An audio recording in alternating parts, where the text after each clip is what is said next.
იყო მსოფლიოს მნიშვნელოვანი მოვლენები, ახლა კი საქმიანი დილის ძალიან მნიშვნელოვანი განსახილველი თემა. იძულებით გადაადგილებული რამდენი ოჯახი მიიღებს ოლიმპიურ სოფელში ბინას.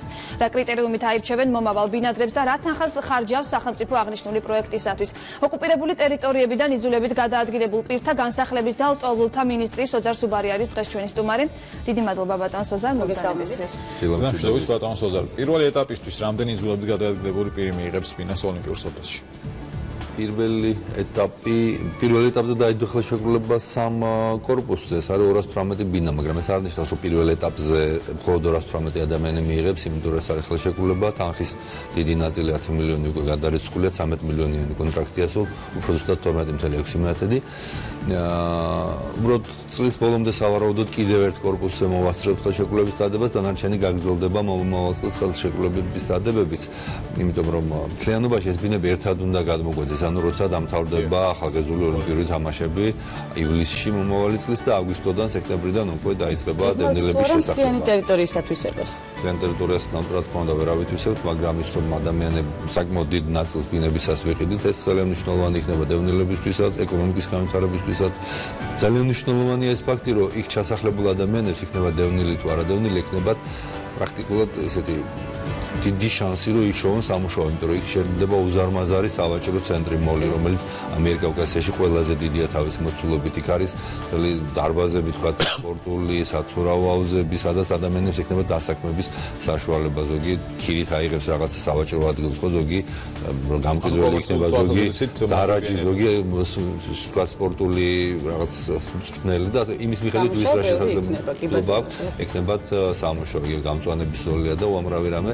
რაც ადამიანებს, რომლებიც იქ დასახლებიან, მარტო ბინა კი არ მიიღეს, არამედ უბრალოდ აი ექნება საშუალება სოციალურ გაჭირვებასაც იდუხჭირეს და აღწიონ თავი. სულ რამდენი კორპუსი იქნება საუბარი? 3 უკვე ხელმოწერილია, მე-4 წლის ბოლომდე კიდევ რამდენი კორპუსი დაემატება? არ ჯერ გამიჭირდება ამის ზუსტად თქმა, მთლიანად დამოკიდებული. იცით რა, ერთდროულად ძალიან ბევრ პროექტზე ვმუშაობთ, ამის მიხედვით ამაზეა ყველაფერი დამოკიდებული. ხა ვთქვათ, მეორე პროექტს გეტყვით, ერთ-ერთი იყო ესეთი სოფლად სახლის შეძენა. განსაზღვრული იყო წელს მაგალითად რაღაცა გარკვეული ბიუჯეტი, იმ ბიუჯეტში ჩაჯდა 94 სახლის განაცხადი მივიღეთ სულ, მეტი არ მიგვიღია. იმ 94-დან რაღაცა ექსპერტიზა ჩატარდა, დაწუნებული იქნა, 40 უკვე შევეძინეთ, დაახლოებით 40-მდე შეძენა მოხდება, მაგრამ ნახე რომ ეს ეფექტური მექანიზმია, სასწრაფოდ გავააქტიურეთ და ვთქვით რომ კი არ შემოვიზღუდოთ რაღაც რაოდენობით, არამედ ეს მექანიზმი უფრო ეფექტური გავხადოთ და სულ რაღაც 2 თვის განმავლობაში 350 ახალი სახლის განაცხადი მივიღეთ, აი დღესაც მაგალითად კომისია მუშაობს, მე-4 დღეა კომისია მუშაობს, იხილავს განაცხადებს და დაახლოებით 130 სახლზე უკვე გვაქვს თანხმობა და ეს გრძელდება. ეხლა ეს რატომ არის ეფექტური? ეფექტურია იმიტომ რომ უცებ ადამიანი რომელიც დღემდე ცხოვრობს 21 წელი ცხოვრობს სადღაც დავიცი გაუსაზღლის პირობებში, უცებ იღებს ორსართულიანი სახლი სოფელში თავისი ბაღით, თავისი სახნავით, თავისი მაგალითად ამის უზარმაზარი ვენახი ჰქონდა ერთ სახლს, მეორეგან იყო 2 ტონაც მარტო მანდარინი მოდის და ცალკე პორტოხალი და ციტრუსების ბაღი სენაკში ვიყიდეთ. ადამიანს უჩნდება შესაძლებლობა რომ ჰქონდეს შემოსავალი იქაც, გარდა იმისა რომ აქვს სახლი და ეფექტურია და სახელმწიფოსთვისაც უფრო მომგებიანია, იმიტომ რომ ერთი ჩქარა ხდება და მეორეც უფრო იაფიც ჩდება სოფლის სახლის შეძენა და სოფლის სახლი პირობითად თქვია, რომ იგივე თანხაში თუ ჯაჭდა შესაძლებელია ამ ფასში ეს პროექტი ამ მეორეზე აქ ერთი სახლის მაქსიმუმი ფასი არის 20,000 ლარი, შეიძლება ზოგი 10,000-იანი იყოს, ზოგი 18,000-იანი, ანუ გაცილებით იაფია, ვიდრე თქვათ ახალი ბინის მშენებლობა ან შესყიდვა, ასე რომ იყო განსაზღვრული თქვათ 1 მილიონი და უკვე 2 მილიონზე მეტი გავაწლევანდელი ბიუჯეტიდან მარტო ამ ახალი რაც დაემატა და ეს გაგრძელდება ძალიან მნიშვნელოვანი პროექტებია უკაცრავად, მინდა კითხვა დაგისვათ, რა კრიტერიუმებით მოხდება დევნილი ოჯახების შერჩევა? ძალიან ბევრს ექნება დარწმუნებული ვარ სურვილი, რომ სწორედ ასეთ სახლებში იცხოვრონ. ორი მნიშვნელოვანი კრიტერიუმია, თქვათ იგივე აი როცა თბილისის ზღვასთან დაკავშირებით ვკითხეთ, ერთ-ერთი ორი კრიტერიუმია. ერთი არიან ადამიანები, რომლებიც ცხოვრობენ ეგრეთ წოდებულ ნგრევად ობიექტებში, ანუ სადაც არსებობს საფრთხე, რომ დღეს ხვალ შეიძლება ჩამოიქცეს. მაგალითად ერთს დავასახელებ, მაგრამ ესეთი ერთი არ არის მარტო იგივე თბილისის აეროპორტთან მდებარე ყოფილი სასტუმროს აეროპორტის სასტუმრო. ავარიულ მდგომარეობაში. ასეთი ოჯახი რამდენია? საკმაოდ ბევრია, მარტო იმ სასტუმროში 100 ოჯახის ფარგლებში ზუსტად არ მახსოვს, მაგრამ საკმაოდ ბევრია და მეორე კრიტერიუმი არის სოციალური ის ქულები, რომლითაც ხდება ჩვეულებრივ შეფასება. ამ ქულებში არის გათვალისწინებული სოციალური სტატუსი, თქვათ, არის თუ არა სოციალურად დაუცველი, არის გათვალისწინებული, თქვათ, სიტყვაზე შეიძლება მეომარი ყავს და ვეტერანი ყავს ოჯახში, შეიძლება შეზღუდული შესაძლებლობის პირი ყავს, ეს ყველაფერი ემატება. ახლა იგივე სოფლის სახლს რო შევადაროთ, რითია განსხვავებული სოფლის სახლის პროგრამა და აი ეს იგივე ბინების განაწილების პროგრამა, ხო? საკმაოდ მაღალია ქულები ბინების განაწილებაში. ნუ სხვადასხვა რეგიონში სხვადასხვანაირად, თბილისში 7-8 ქულა არის ამ წუთში, ვისაც შეიძლება კონდეს შანსი და იმედი უახლოს პერიოდში ბინის მიღების, ხო? მაშინ როცა სოფლის სახლის პროგრამაში უკვე ეს ქულები ჩამოვიდა 3.5 ქულაზე, ამიტომ ვისაც დაბალი ქულა აქვს და თქვა შეიძლება ჰქონდეს ბინის მოლოდინი 3 წლის, 4 წლის მერე, 2 წლის მერე, იმას აქვს შანსი, რომ ამ წუთში მიიღოს მონაწილეობა სოფლის სახლის პროგრამაში და ამ წუთში მიიღოს ბინა და მისთვის ეს მნიშვნელოვანია.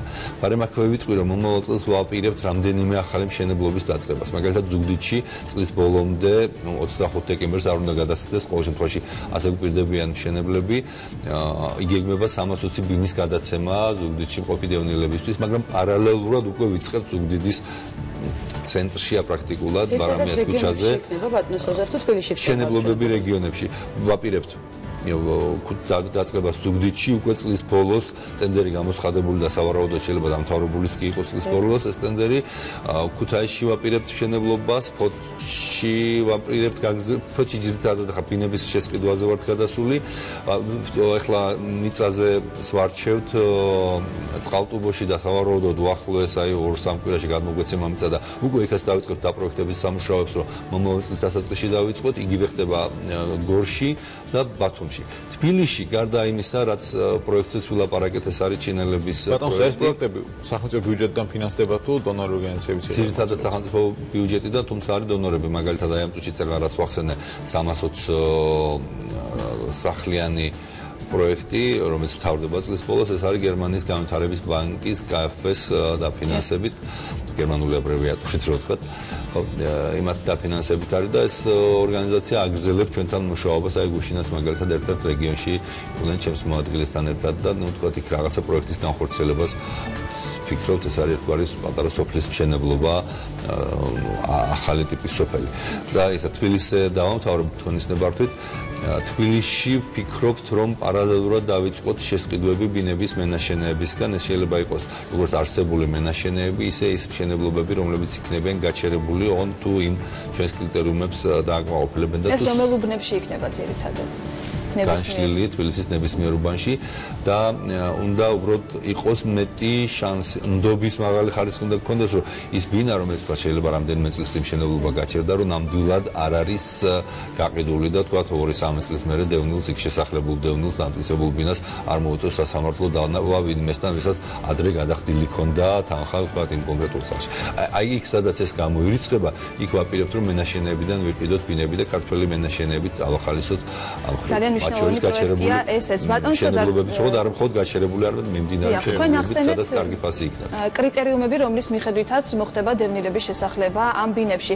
თუმცა ქულების მინიჭების პროცესი ხომ არ იყო მტკივნეული, როგორ ქულების მინიჭების პროცესი ყოველთვის მტკივნეულია იმ ადამიანისთვის, ვინც საკმარის ქულას ვერ აგროვებს, მაგრამ გამჭვირვალე არის ეს პროცესი ძალიან, იმიტომ რომ ამაში ჩართულია სახალხო დამცველის წარმომადგენელი, ამაში ჩართულები არიან არასამთავრობო ორგანიზაციების წარმომადგენელი, როცა რეგიონებში, იქ რეგიონში მოღვაწე არასამთავრობო ორგანიზაციებს თავთავცლებლად იმათ, ვინც უშუალოდ დევნილთა პრობლემებზე მუშაობს და დევნილთა პროგრამებზე მუშაობს. ეგ ძალიან მნიშვნელოვანია ფრივაც, რომ ამ ადამიანებმა ხშირად იქაურმა არასამთავრობოებმა, თქვათ ფოთში, ზუგდიდში, პირადი ციან ვინ ადამიანი რა არის და შეიძლება მათ ისეთი ინფორმაცია მოგვაწოდოთ, რომელიც ვერ ჩვენ მოვიპოვოთ და ვერ თქვათ სტრუქტურებს რო თხოვოთ სამართალდამცველებს, იმათაც კი ვერ აღმოაჩინონ, ეს ინფორმაცია შეიძლება ადგილობრივებმა მოგვაწოდონ. რამდენი იძულებით გადაადგილებული პირი მიიღებს რეგიონებში ბინას, თუ გაქვთ უკვე გათვლილი ამ ეტაპზე? წლის ბოლომდე, მთელი წლის განმავლობაში, რაც მოხდა და ახლობთ 2000-ზე მეტი ადამიანი არის, ვინც წელს დაგმაყოფილდება.